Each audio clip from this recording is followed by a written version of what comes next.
பிரேஸ்தெல்லாம் எல்லாரும் எப்படி இருக்கீங்க? நல்லா இருக்கீங்களா? எல்லாரும் நல்லா இருப்பீங்கன்னு சொல்லி ஆண்டவருக்குள்ள விசுவாசிக்கிறேன். இன்றைய காலை வேளையில எல்லாருக்கும் என் அன்பின் வாழ்த்துக்கள். குறிப்பா பிறந்த நாள், திருமண நாள் காண்கிற ஒவ்வொருவருக்கும் என் அன்பின் வாழ்த்துக்கள். இன்னைக்கு சிந்தித்து தியானிப்பதற்காக எடுத்துக்கொள்ளப்பட்ட வேத வார்த்தை, காத்திருந்த கண்கள் அற்புதத்தை பார்க்க போகிறது. பிரியமானவர்களே, வாழ்க்கையில நெடுங்காலமா நிறைய வாரங்களா, இல்லைன்னா நிறைய மாசங்களா, இல்லைன்னா நிறைய வருஷங்களா ஏதோ ஒரு காரியங்களுக்காக காத்துட்டு இருக்கீங்களா? இப்படி இங்க காத்துட்டு இருக்கிற காரியங்கள்லாம் கண்டிப்பா ஆண்டவர் உங்க கண்கள்ல அற்புதத்தை செய்வாரு. நீங்க அந்த அற்புதத்தை காணக்கூடிய நாட்கள் வந்துவிட்டன. இப்போ நம்ம வாழ்க்கையில ஏதோ ஒரு காரியம் நடக்கணும் அப்படின்னு சொல்லி நம்ம காத்திருப்போம். நம்ம எப்படியாவது அதை நடத்தி காணிக்கணும், இல்லைன்னா நம்ம வாழ்க்கையில இதெல்லாம் நடக்கணும் அப்படின்னு சொல்லி ஒரு எதிர்பார்ப்பு நம்ம வாழ்க்கையில இருக்கும். அது நடக்காத பட்சத்தில் அந்த கண்கள்ல கண்ணீர் வரும், சோர்ந்து போய் இருக்கும். உண்மைதானே? அப்போ இப்படி காத்திருக்கிற காரியங்கள்ல நம்ம வாழ்க்கையில நடக்கணும்னா ஆண்டவர் மீது விசுவாசமா இருக்கணும். நம்ம என்ன பண்றோம்? பல பேர் ஏதாவது ஒண்ணு நடக்கணும்னா மனுஷனுக்கு காத்திருப்போம். மனுஷன்கிட்ட போய் சொல்லுவோம், எனக்கு இந்த காரியம்லாம் நடக்கணும் அப்படின்னு சொல்லி. அவங்களும் வாக்கெல்லாம் தருவாங்க, நான் உனக்கு இதை பண்ணுவேன், நீ பயப்படாத அப்படின்னு சொல்லி ஆறுதலும் சொல்லுவாங்க. ஆனா அந்த காரியங்கள் நடக்க சில டைம் என்னது தடையா மாறும். ஆமீன், ஹல்லேலூயா. சாதாரண ஒரு இடத்துக்கு போகணும்னா ஒரு பஸ்ஸுக்காக நிறைய டைம் காத்திருக்கிற வழக்கமும் இருக்கு. ஆனா அந்த பஸ் வரலன்னா உடனே ரிட்டர்ன் வீட்டுக்கு வர மாட்டோம். அந்த பஸ் வர்றது வர நின்று அந்த இடத்துக்கு போகணும் அப்படின்னு சொல்லி காத்திருப்போம். இந்த உயிரே இல்லாத ஒரு சாதாரண பேருந்துக்கு, பஸ்ஸுக்கு. ஆனா ஆண்டவர் சமூகத்துல ஏதோ ஒரு காரியங்களுக்காக காத்திருப்போம். ஆனா அந்த காரியம் கொஞ்சம் லேட் ஆயிடுச்சுன்னா என்ன பண்ணிடுவோம்னா சோர்வு. என்ன காத்திருந்து எதுக்கு, எனக்கு என்ன நடக்கலை அப்படின்னு சொல்லி புலம்ப தொடங்கிடுவோம். ஆண்டவருக்கு அது பிரியம் இல்லை. பிரியமானவர்களே, என்னுடைய மகள், என்னுடைய மகன் என்கிட்ட இருந்து அற்புதத்தை பெற்றுக்கொள்ளணும்னா கண்டிப்பா எனக்கிட்ட மட்டும் காத்திருந்து அதை பெற்றுக்கொள்ளணும் அப்படின்னு சொல்லி விரும்புறாரு. உலகத்துல உயிரே இல்லாத ஒரு பஸ்ஸுக்கு நிறைய நேரம் காத்திருக்கிறோம். ஆனா ஜீவனுள்ள தேவன் இந்த உலகத்தை படைச்சி, இந்த அகில உலகத்தையும் சிருஷ்டிச்சு, நம்மளையும் உருவாக்கி, நமக்கு இன்னைக்கு உயிரோடு வச்சு, நமக்கு தேவையானதெல்லாம் செய்துட்டு இருக்கிறோம். அந்த ஜீவனுள்ள தேவனுக்கு காத்திருக்கும் போது சோர்வு. அப்போ அப்படி சோர்வடையக்கூடாது அப்படின்னு சொல்லி ஆண்டவர் விரும்புறாரு. ஏன்னா ஜீவனுள்ள தேவன், இந்த ஜீவனுள்ள தேவனுக்கு காத்திருக்கும் போது நம்ம புது பலன் அடையணும். புது பலன் அடையணும். இப்போ நம்ம பைபிள்ல ஏசாயா 40வது அதிகாரம் 31வது வசனத்தை எடுத்து நம்ம படிக்கும்போது, கர்த்தருக்கு காத்திருக்கிறவர்களோ புது பலன் அடைந்து கழுகை போல செட்டைகளை அடித்து எழும்புவார்கள். ஆமீன், ஹல்லேலூயா. ஆண்டவராகிய இயேசு கிறிஸ்துக்கு காத்திருக்கிறவங்க ஒவ்வொருவரும் புது பலனை அடைஞ்சி, சோர்ந்து போகாமல் புது பலனை அடைஞ்சி, கழுக போல தன்னுடைய செட்டைகளை அடித்து எழும்பி பறப்பார்கள், எழும்புவார்கள் அப்படின்னு சொல்லி பைபிள் வசனம் சொல்லுது. அதே போல ஆண்டவர் காத்திருக்கிறது வைக்கிறது எதுக்காக அப்படின்னா, ஒரு காரியங்கள் நம்ம வாழ்க்கையில நடக்கணும்னா சில நேரம் காத்திருக்க வைக்கிறாரு.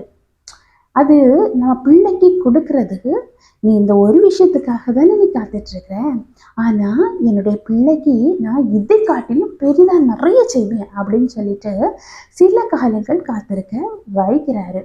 என்னுடைய அருமையான மகன், என்னுடைய அருமையான மகள் இதுக்காக காத்திருந்து சோர்ந்து போயிருக்காளே, இன்னும் அவ வாழ்க்கையில அவ எதிர்பார்க்காத நன்மையை நான் செய்யறதுக்காக காத்திருக்க வச்சிருக்கிறேன். அந்த காத்திருக்கிற நாட்கள் இன்றோடு முடிஞ்சு போச்சு. உங்க வாழ்க்கையில ஆண்டவர் அழுத கண்கள், காத்திருந்து சோர்ந்து போன கண்கள், அதிசயத்தை பார்த்து, அற்புதத்தை பார்த்து பூரிப்பில் மிதக்க போகுது. கண்டிப்பா ஆண்டவர் அதை செய்வாரு.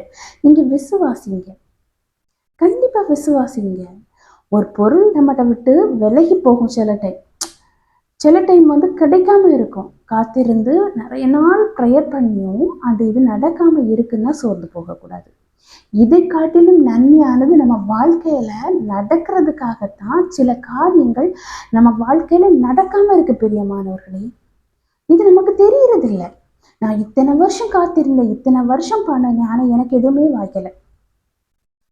ஆண்டவர் கர்த்தர் எது செய்தாலும் நன்மைக்கானதே செய்வாரு, நன்மையானதே செய்வாரு வாழ்க்கையில. ஆண்டவரை நம்பி இருக்கிற பிள்ளைகளுக்கு என்னென்ன கொடுத்தா அவங்க வாழ்க்கை நல்லா இருக்கும் அப்படிங்கிறது ஆண்டவருக்கு தெரியும். நமக்கு தெரியறதை விட இப்ப என்னோட வாழ்க்கையில என்னென்ன பண்ணுனா நல்லா இருக்கும் அப்படின்னு சொல்லி எனக்கு தெரியறதை விட ஆண்டவராகிய இயேசு கிறிஸ்துக்கு தெரியும். நம்ம மனுஷனை நம்பி நம்பி நம்பி நம்பி அதிக அளவு எதிர்பார்ப்போம். லாஸ்ட்ல அந்த எதிர்பார்ப்பு நிறைவேறாம இருக்கும்போது ஏமாற்றப்படுறோம், கண்ணீர் வடிக்கிறோம். ஆண்டவருடைய பிள்ளைகள் மனிதனை எதிர்பார்க்கறத கம்மி பண்ணுங்க. உங்களை நீங்களே நம்புங்கன்னு சொல்லுவேன். உங்க மேல நம்பிக்கை இல்லாம அடுத்தவங்க மேல எனக்கு அவங்க அதை பண்ணுவாங்க இதை பண்ணுவாங்கன்னு சொல்லி நம்பிட்டு லாஸ்ட்ல அவங்க பண்ணலன்னு கண்ணீர் வடிக்கிறீங்கல்ல, கண்ணீர் வடிச்சிட்டு இருக்கீங்கல்ல, முதல்ல அந்த நம்பிக்கை உங்க மீது வைங்க, ஆண்டவர் மீது வைங்க.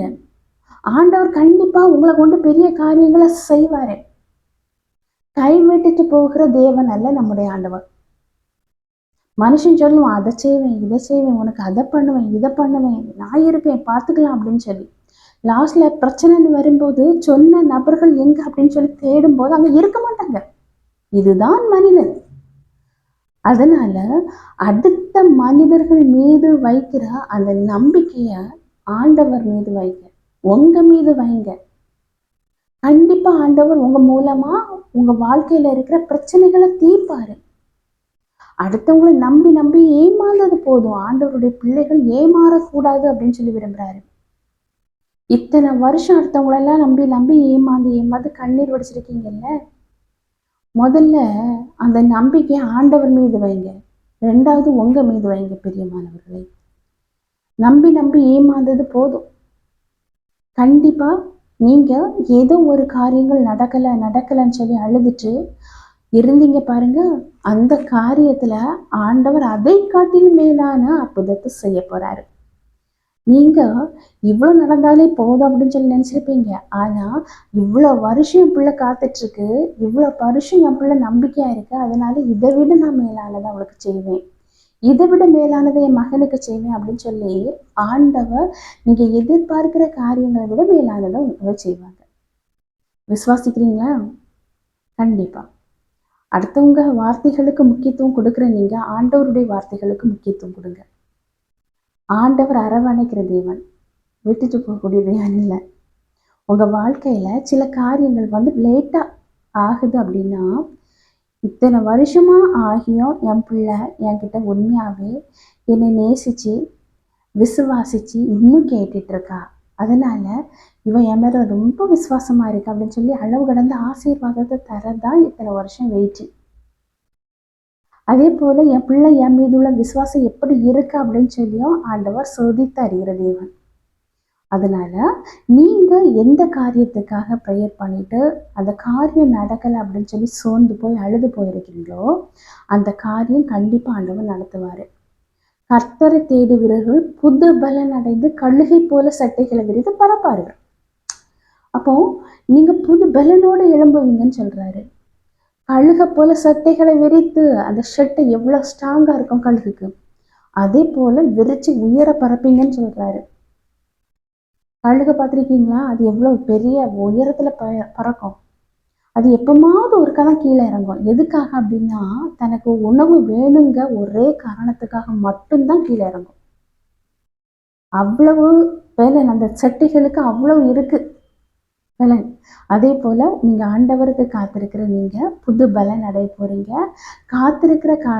காத்திருந்து அழுத கண்கள் இன்னைக்கு அற்புதத்துல ஒரு புதிய அதிசயத்தை பார்க்க போகுது. இப்போ ஒரு சின்ன ப்ரேயர் பண்ணலாமா? அன்பின் பரலோக தந்தையே, அப்பா, இந்த அருமையான வேலைக்காக நன்றி ஆண்டவரே. எத்தனை பேருக்கோ கிடைக்காத நல்ல ஒரு தருணத்தை எங்களுக்கு தந்தீங்கப்பா. அந்த மேலான கிருபைக்காக நன்றியப்பா. இப்பொழுதும் ஆண்டவரே, என்னோடு கூட சேர்ந்து ஜெபிக்கிற ஒவ்வொருவரையும் கண்ணோக்கி பார்க்க வேண்டும் என்று ஜெபிக்கிறேன் ராஜா. ஏதோ ஒரு காரியங்கள் நடக்கலை அப்படின்னு சொல்லி கவலையோட அழுத கண்கள் ஆண்டவரே, சோர்வடைஞ்சு போயிருக்கிற கண்கள், அப்பா, அற்புதத்தை காணும் அப்படின்னு சொல்லியிருக்கீங்கப்பா. அப்பா, அவங்க வாழ்க்கையில அழுத காரியங்கள் நடக்காதுன்னு சொல்லி சோர்ந்து போய் அழுத காரியத்துல ஒரு பெரிய அற்புதத்தை செய்ய போவதற்காக நன்றி ஆண்டவரே. அதிசயம் செய்வதற்காக நன்றியப்பா. ஒவ்வொருவருடைய வாழ்க்கையிலும் அற்புதம் செய்வீர் என்று விசுவாசிக்கிறோம் ஆண்டவரே. ஒவ்வொருவரையும் தாழ்த்தி உம்முடைய கரத்தில் ஒப்படைக்கிறேன். நீங்க பொறுப்படுத்தி வழி நடத்தி செல்லுங்க. மீட்பர் இயேசுவின் மூலம் ஜெபம் கேளும் அன்பு நிறைந்த பரம தந்தையே. ஆமென், ஆமென். கர்த்தர் உங்க ஜெபத்தை கேட்டிருக்கிறாரு. கண்டிப்பா உங்க வாழ்க்கையில ஆண்டவர் அழுத கண்கள் அற்புதத்தை காணும்படி செய்வாரு. கர்த்தர் தாமே இவ்வார்த்தைகளை ஆசீர்வதிப்பாராக. ஆமென், ஆமென். ஹல்லேலூயா.